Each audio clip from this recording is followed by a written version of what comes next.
How we doing? Good. Good? What's your name, man? Cade. Cade? Yeah. Where are we today? We're at the Hype. The Hype? Yeah. Where's the Hype? We're in Kelowna? Yeah, Kelowna, BC, right downtown on Bernard Street. Sick. How long have you guys been in business for? In this location, it's been just after 2 years. It's 2 years in May. Mhm. So 2 years and 2 months right now. Okay, cool. Yeah. Who am I sitting beside me here? I'm Keegan. Keegan? Lee's my business partner. We've been going at this now for about a year, and super happy to be here. Glad that you decided to take the time out of your day to have us. So Yeah, honestly, thank you, bro. I know it's like cutting it close with your business opening. Yeah. So we'll get this set up for you. So I have a couple questions for you. Why did you start a store and why did you stay online? When you're online, it's just you only have so many people to sell to. Mhm. Only people who know who you are. Like once you have a store, you have people that walk by all the time, and then you meet more people, and they tell someone else. It's like lots of word of mouth. You sell a lot more stuff when you actually have a physical store that someone can come to at any time of the day, and you're open, of course. Mhm. Then online, it's like people don't try your stuff on; they don't want to buy it. So it's It's kind of like they have to feel it. yeah, they want to see it's a better chance of someone buying something like this when they see it. they touch it. Then when they go online, they're like, yeah, I'm not spending this type of money. Mhm. Yeah, And I can't even not see see the it. thing. Yeah, so it's way easier to sell someone on something if they have it if they see it in front of them. It's not just pixels on the screen and Exactly. tap the credit card. I mean, the store is a vibe anyways. Like just being in here, you got all this cool stuff all over the walls. Like it makes me want to buy shoes every time I come in here. I always pick them up and I'm like, one day, soon, I'll come back to it. Do you have any interesting questions for business wise? Because I have a load, but I want you to spitball some out if you can. Well, I'd say one of the biggest questions I have is what was some of the biggest hurdles you guys had when you first started, when you opened the store, like the physical store? The craziest one was the day before we opened. We had one of our for BC. There's 2 taxes. Yep. We had the one that took a month to get. The second tax, I think it's the PST. Yeah. The day before we opened, we never had our PST number yet. Oh no! So I was going online trying to figure this out, and it took me 4 hours, and I had the number within 4 hours, and it was so scary because we need to open up this weekend. We have to. It's I think it was Thursday night. Soft opening on Friday. Yeah. Opening officially Saturday. And we were just stressed. And that was our biggest stress. Yeah. And then I've never worked retail ever in my life. So that was another hurdle. It's I don't know what to do half the time. So you guys just jumped it head first into owning a store? Yeah. So was this your first business, selling shoes, or have you tried any other entrepreneurial endeavors before? Yeah, when I was younger, I was mowing lawns to make money. I was doing a bunch of just random stuff, making money here, little side hustle type things. But this the first actual business. Cool. Yeah, sweet. And so you started, if I remember correctly, you started on Marketplace. Is that right? Flipping on Marketplace and Kijiji and stuff? Yeah. And then Instagram was Instagram was huge for selling 4 years right before COVID. Something like that. Yeah. Instagram was the biggest thing ever to sell on a platform. Okay. What was your biggest day whenever you were first getting started? How many pairs of shoes did you sell from Instagram? Oh, on Instagram is weird because you could sell I'd say 6, 7 pairs in one day. Mm-hmm. But usually it's 1 or 2 a day, and it's a few during Christmas time, the year before we opened Christmas, there was a day I think I sold 15 from Instagram. Oh no way! Shit, on one day. Well, unless it's wholesale. If I'm doing wholesale, mm-hmm. I could sell 40 pairs to one person. That's easier. Oh yeah. But actual individual people, 15 pairs in one day. So if you wholesale, do you sell 40 pairs to someone and then they would go flip them? Yeah. It's it's usually if I have 2 or 3 of the same size or something, I don't want to have that many, or a shoe that's just not selling for me. I just want it gone. Right. Just get rid of it. Someone else take that. Cool. Try to make some money. That's crazy. Wow. How did you meet your business partner? So when I wanted to open a store, I was looking for a partner to join that wanted to open a store, had the same mentality, same everything. Yeah. But someone that's for me, I'm numbers. I like to do numbers. And Damon, he's likes to do all the social media, all the videos, Instagram, all that stuff. And I was hey. Perfect. And we met on Instagram actually. We've done a few deals, and then I was yo, what are the chances you would want to open a store in Kelowna with me? And he was yeah, to be honest, I want to open a store. And there was and within 2 months, we were paper signed, the contract signed with each other, lease signed. We never even met in person yet. No way. Yeah, and then we met in Vancouver for a weekend, and yeah, that's how we crazy. met. And then a month later, he moved to Kelowna. So you just out of the blue, this guy like seems like a good guy. Yeah. They're just gonna start a business together. Yeah. Bro, that sounds like us. Yeah, I know. I flipped a coin to call this guy to start business with him. Yeah, you Yeah, never out know. of nowhere. Like, One phone call, man. One Yeah. phone call. And now we're like, I'd say he's probably one of my closest friends out Yeah. of nowhere, which Yeah. is the craziest thing. Right off the internet, it's crazy how you can it brings people together out of Yeah. nowhere, and You never like-minded. You never know, and all of No. a sudden, just I mean, this is a great example. Is now you're here, right? yeah, exactly. Yeah, that's And super you have a cool. whole ass store on Bernard Street. Yeah. Which, if anyone is watching, they don't know what Bernard Street is. It's like the spot. Yeah. It's like the only spot. But what was your biggest challenge, do you think? I know you said PST, but like as it's progressed over a couple of years, what do you think has been the biggest challenge maintaining? Probably the biggest challenge like right now is like the sneaker economy has been like going downhill right now. But it's more or less because Nike is just like restocking all the shoes, and it's like their shoes that are like came out like 4 years ago. They were like $600, and now they're like $200 now. Oh, so So, they like, lost a lot of value. Yeah, so like those shoes are worth a lot of money that you can make lots of money on. Now it's like, okay, now you can just go to Nike, buy their Yeah. shoe. Right. And you're not getting the same return. No, there's no Yeah. return really. So it kind of sucks there. And then like a lot of the shoes are sitting at like if you go to a Full Locker, they could be there just sitting. Mhm. So that kind of sucks. Yeah. But like people are still buying, just not like when the first year we opened, like our numbers were like crazy. Mhm. Yeah. Like we look back at them, like we're like, this was wild. Like that was a I time. mean, the economy itself probably plays a big part of Yeah. that now, because all like even like for stuff that we're doing, it's harder to get people convinced that they really need this right now, because it's like money's tight for a lot of people, right? Exactly. So it's hard to get them to come in and spend even $100 on certain items. It's hard for people to cough that up. It's like $100 for this or $100 for food. Exactly. So Yeah. I can understand why that would be a bit difficult. Yeah. for sure. It's always so hard to like figure that out because like now like we used to sell like $400 or $500 shoes like all the time. Mhm. Now we're aiming to like the $200-300 because like the average person isn't spending $500 on a pair of shoes right now. Or something like Something like these. these. $3,000, $2,000, Yeah. like But there's still people that need the grails, bro. They Yeah. need to stock the closet up for sure. Yeah. yeah. What do you think that you've made a culture here though? Because I feel like even though it is hard for people to justify spending a bunch, they still do. Yeah, no, like I feel like we did like put a little culture in Kelowna for like the sneakers. Like a few years ago, you'd see a few people wearing like some Jordans or some Dunks. Now, like you walk around, everybody's got Jordans, Oh, got yeah. Dunks on. Like there's collectors, like huge collectors now. Like before, like when we first opened, these guys never even had a pair of shoes. Now we have guys that come in, they're buying a shoe every like 2-3 weeks. Like they got more pairs than like all of us combined. That's like crazy. Yeah, now they're the ones who are addicted to it. Yeah, and they're That's spending crazy. thousands of dollars every month. I'm like, holy crap! Like this You collection's spark the crazy. interest for them Yeah. to keep going. That's cool. What's the craziest shoe you've had in the store? The crazy. We've had a pair of Louis Vuitton Air Forces. They weren't ours. They were like a client of ours. They got them for retail. They just want to show it to us. Yeah.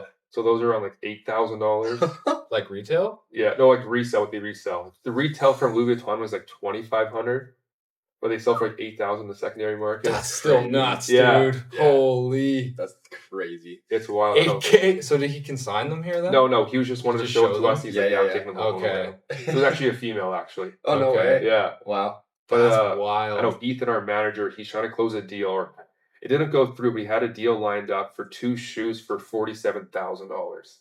Whoa. Yeah, so it was crazy. For the store? Yeah, but Wow. the guy didn't pull through, so we're like, okay, whatever. But like, yeah, we almost had. They were going to fly out to Toronto, pick these 2 pairs up, Yeah. come back and deliver them to this guy. Fly out. and grab Hopefully with these a shoes. bodyguard or Yeah, something. Eh? yeah. Holy shit. Yeah, like the one pair was like 38,000. The other pair was like 9,000 or something. Oh, the difference. That's insane. One with the Air Max? No, Oh shit, I man. forget where they were. A pair of SBs, Heineken SBs, and something else. Yeah, Heineken SBs Yeah. are tough. Yeah. Dude. I Crazy. forget what the other pair was, but yeah, it was like 47,000 for these 2 pairs. Nuts. Damn. If you end up getting those, like if it for some reason comes back, please let me know. Yeah, I want yeah. to see those, dude. Dude, I wanna it's gonna see be them. crazy. I was like, hey, like you're flying. If this deal goes through today, like you're flying out tomorrow morning, picking these up. And he was like, hell yeah, like let's go. That's sick. That's crazy. So why shoes? What got you guys interested? Like, what was it that interested you guys in shoes exactly? Like when I moved to Kelowna like 9 years ago, like I was like, I'm from like Northern Alberta. No one Yeah. wears shoes, and Yeah, I of always course. liked shoes. All steel toes. and- Yeah. So like I came here as a okay, I'll buy 1 or 2 for myself, and then I wore them around town, and I was like, okay, I see people flipping and making money because I paid resale for mine. I'm like, okay, no one does this in Kelowna. I was like, let me try it myself, and I was making a few extra dollars, and I think that money I was paying for another shoe for myself. Right. And then I got to the point where I was like making more money. I was like making a few $1,000s a month just doing, okay, this is better than a job. Yeah, and you're having fun with it. Yeah, and then I got to the point where I was making more money than I was like if I was like flying up north to work again. Yeah, so I'm like, okay, this is even better. Yeah. Were you doing like oil rig? No, I No? just construction company up there. Okay. But yeah, I was making enough money. It's like not go up there anymore. I'm like, okay, perfect. Screw that. Yeah. So I'm like, okay, I'm staying here all summer, making more money than I go up there, and it's a hassle. So you kind of just started off kind of just doing it. Yeah. Like, I can get some extra cash from this. Then you were like, I can make a lot more money doing this than laboring my body all day. Yeah, and I love shoes, and I'm like, okay, awesome. I was buying shoes for myself every single time I was making a few thousand. I'm like, okay, I can afford this. Perfect, done. That's bad. Do you remember your first pair of shoes you bought? Pair of Yeezy 350 Blue Tins. Nice. Used. That's I paid way too much for them, but I was like, okay, whatever. What was that feeling like when you got your first pair? It was nervous because I'm like, okay, I think I paid like $450 for this pair of used Yeezys. Did you almost like, do I wear them? Yeah, and they're used, they're beat right up, and I'm like, okay, like these are sick, and I wear them, like, I'm so proud of myself. Yeah. And then like after, I'm like, hey, did I get scammed? Because like I don't know how to tell if the shoe was real or not, and I trusted some random person online on the internet. Yeah. Why did you pay $450? Was that just like the market price? Yeah, brand new was like $800 back then. Totally. Oh my god! Yeah, I remember that. Yeah, I had a pair of.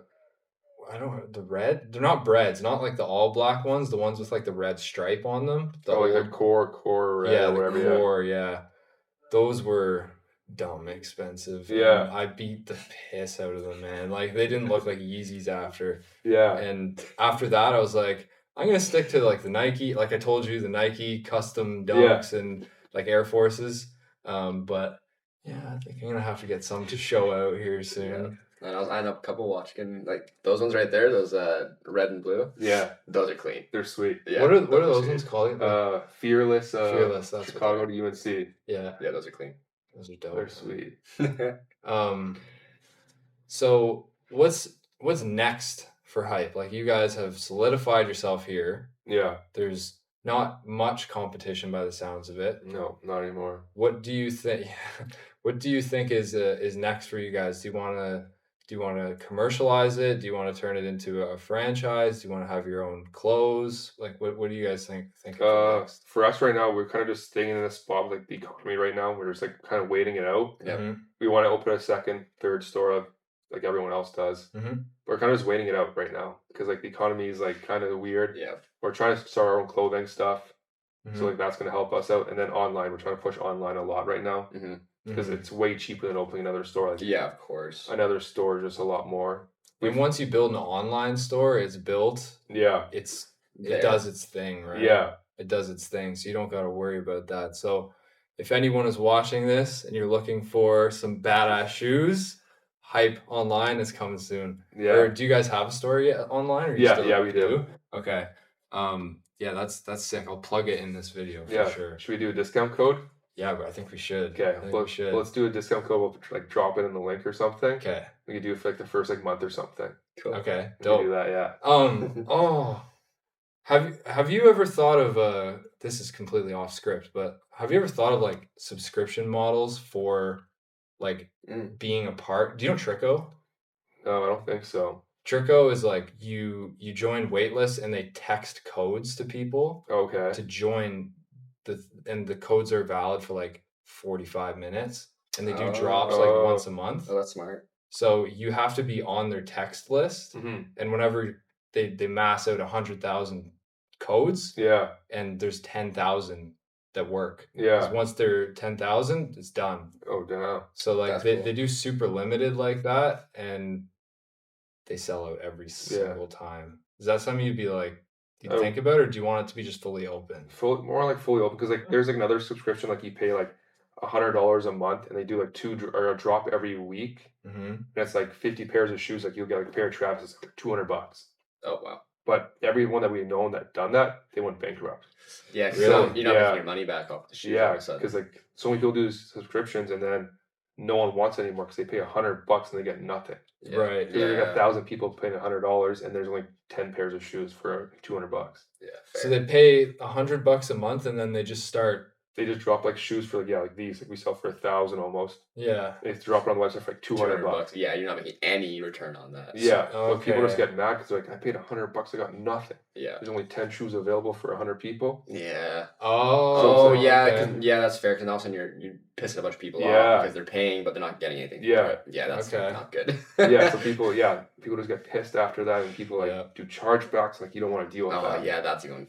Then they go bankrupt. Yeah. Yeah. Exactly. So it just doesn't make sense. Okay, that's cool. I didn't think of that because I saw like some clothing, but I guess it's different for clothing. Yeah. Like for shirts and shit. Yeah. You can just mass produce that stuff. Yeah. Right? So, okay, interesting.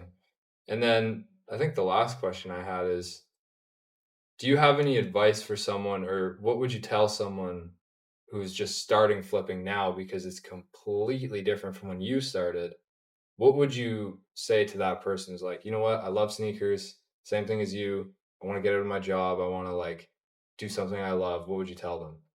Oof. Nowadays it's hard. Yeah. It's super. Like the biggest thing is probably like talking with like a store, trying to sell to a store, because like it's way easier to sell to a store than it is someone on Marketplace or on Instagram nowadays. Like all of our wholesalers, they used to be on Instagram. Now they're just wholesaling the stores. Oh, interesting. Well, it's way easier. It's less money, but it's like constantly selling through stuff. Yeah, and you're not always trying to fight for that sale from an individual human being, because it's like that's a lot, especially with the economy nowadays. Like we were talking about earlier, like that's a lot harder than dealing with a whole organization that actually has the capital to do these things. Yeah, so like selling to a store, being friends with like a store, like we have people that come in, like they sell us all the time. Yeah, they just made a connection with us, and like that we have their phone number. They just text us, hey, are you buying this shoe? Yeah. Okay. Oh, okay, perfect. Next shoe. Yeah. Like super easy. Culture. Relationships are the biggest thing in business. Yeah, networking and relationships. Yeah, exactly. 100%. Yeah. So just like tap in with the stores, find some people, and then do the work. Yeah. Yeah. That's the best way, easiest way. That's whenever we started strictly online. Yeah. And now we door knock every week. Yeah. Like every week we go knock on doors because we went from sending like 100 cold DMs online to getting no responses to, as soon as we started door knocking, like just leads. Yeah, instantly. Our emails are like filled with like random people that sending emails, and like you don't read them. Like I know I don't. I get like every day I open up my Instagram and there's just these big long paragraphs of I can do this for you and this for you, this for you. And I'm like, no. I don't even know half the stuff you're saying. I don't even know what you're talking about. Yeah, and then you go to their, especially like, I get a lot of like editors hitting me up, and then you go to their account and they have like 2 followers and like haven't worked with anyone, and I'm like, why would I work with you? Like, there's just no reason. But it's like when you show up, kind of like you were talking about earlier, that personal in-person experience, like it means so much more, even if you don't have this huge credibility, because you're face to the name, you showed up, you showed initiative by getting there, and so it's like that makes sense why that's you want their business if you show up. Yeah, exactly, and it shows that they actually give a shit, which goes a long way. I feel like nowadays, and everything's online now, so even like bringing back with nostalgia and having people come in, and that in-person experience means so much more nowadays, especially with COVID. Oh yeah, everyone was so separated and isolated. That's like a lot of people I think are lacking that nowadays, and so it's like having that in-person experience just means so much more now. Yeah. Oh yeah, way more. Like how many people have approached you to do podcasts before? This is my second podcast ever, but probably maybe one other person from the store. Did they come in? Yeah, like some girl that I knew that she's like, oh, she does like podcasts here and there. She's like, yeah, I get you guys on. Yeah, that's cool. It was kind of but it's because you did it in person though. If someone hit you up on Instagram, I mean, you don't check your Instagram, but very often. But I know I've texted you a couple times, like, I don't check my personal ever. That's chill. But yeah, if someone just texts you, it's like, yo, I'm doing this. I want to like. You'd be like, okay, bro, just come by the store. Yeah, I don't have time to talk right now. No. Yeah, so in person. Do your stuff. What else? I had one other question for you. What is your biggest goal in life? Like with business? Doesn't have to be like house and all that stuff, but like, do you have like a purpose or a mission? Because I wanted to get into business so I could make enough money to go overseas and like build stuff and like help people out. It's more of like a because I want to get rich so I can give. Yeah, you know what I mean? Do you have anything like that? For me, I just want to own like a lot of businesses that I could be like, okay, I'm at the point where I don't have to be here. Mm-hmm. I could go do what I want to do. I could be with my family. Yeah. Kind of like go travel like if you feel time. like it. I want to build like time for myself. Yeah. Be like, buy back your time. Yeah. Businesses are running. They're going. I'm just staying at home. Yeah. Family. Yeah. Easy. Family man. Yeah. Yeah. I like it. Yeah. I like it, dude. Cool. Well, we're going to be opening up here soon. I appreciate it. Thank you. It was nice meeting you. You guys. Cool. Cool. And if you guys need any shoes, come see these guys downtown Kelowna. Cool. Beautiful.